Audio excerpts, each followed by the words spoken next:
So I've got Call Me By Your Name, which admittedly has been out for a while, but, with all the fresh Oscar nominations, I figure we should finally talk about it.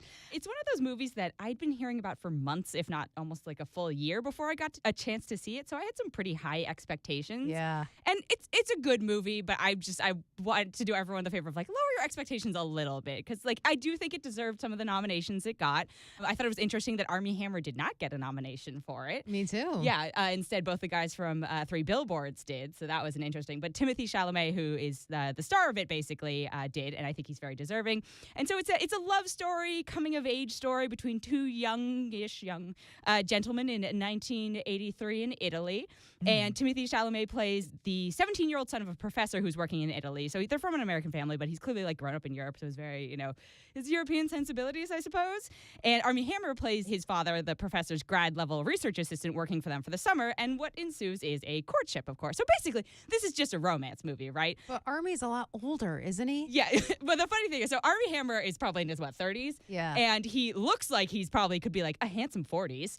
And Timothee Chalamet looks, 12? Yeah. So that to me, makes it a little, real. I was uncomfortable with that part of it. I was like, I don't care about the gay love story part. This makes me a little bit uncomfortable. Yeah. So Armie Hammer's character is supposed to be 24. I actually had to look it up because I was like, yeah, he's got to be 30 because he's a grad student, right? Okay. No. I didn't realize he was playing 24. Right. And I was like, all right. But the visual difference just made me a little bit uncomfortable. Sure. Well, wait, what's the age of consent in Italy? Probably 12. 12. Yeah, you're probably you're probably when you're allowed to drink. Yeah, 12. you're like a late bloomer if you haven't Okay. but Yeah. but he's from an American family. So but that, I was like, oh look, if this had been a heterosexual love story, but a girl, I think we'd all be a little uncomfortable. Totally. But he's almost an adult. Whatever, we'll just go with it.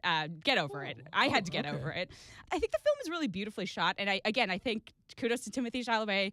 He got his Oscar nom, and I think he deserved it. I thought he gave a really great performance of just someone coming of age. Right? It's you're becoming an adult. You're dealing with all these things, and you also happen to be dealing with being gay. And I think the interesting thing about this film is it felt very much like it took place in a bubble, right? Yeah, sure, they're in Europe. Yeah, sure, he's clearly from an academic, kind of hippy-dippy family, but there is almost no opposition to their relationship. In fact, there's basically quiet support for it, encouragement. And I was like, okay, what were the odds of that actually happening? In that sense, this is a fairy tale romance. He happens to have the only parents who are no, just do it. Yeah, he really likes you. And so I thought that was a little bizarre. There's actually a really interesting article that came out late last year about how it's called the Moonlight Effect in Entertainment Weekly, and it's about this sort of surge that we're getting of all these gay coming of age stories. And I thought it was interesting. And it's not like Moonlight led the way because all these films are in production around the same time, but these this sort of gay coming of age story is having a moment right now. Well, it's you finally get to see them because I always see them in independent film festivals,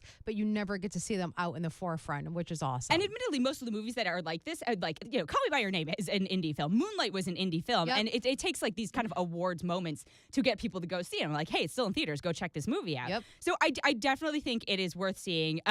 There's some 2/3 of the way through, I was I don't really get I get it. It's a fine love story. I don't know what everyone's really talking about.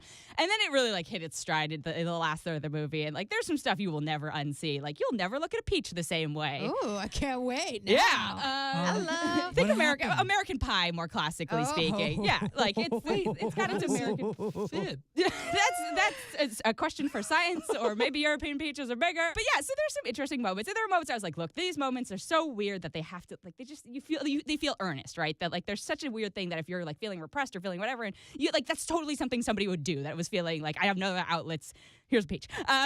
So and then the very last few scenes, that was where I was this film is amazing. There's some great stuff between Michael Stuhlbarg plays the professor father, and there's just amazing moments between him and Timothee Chalamet's character. So I was okay, it took a while to build to, but I get why people really appreciated this film. And at the end I was man, I want any parent to be that supportive of a child in any circumstance. So I thought it was beautiful. Again, I would lower your expectations a little bit just because everyone's it's the greatest film of all time.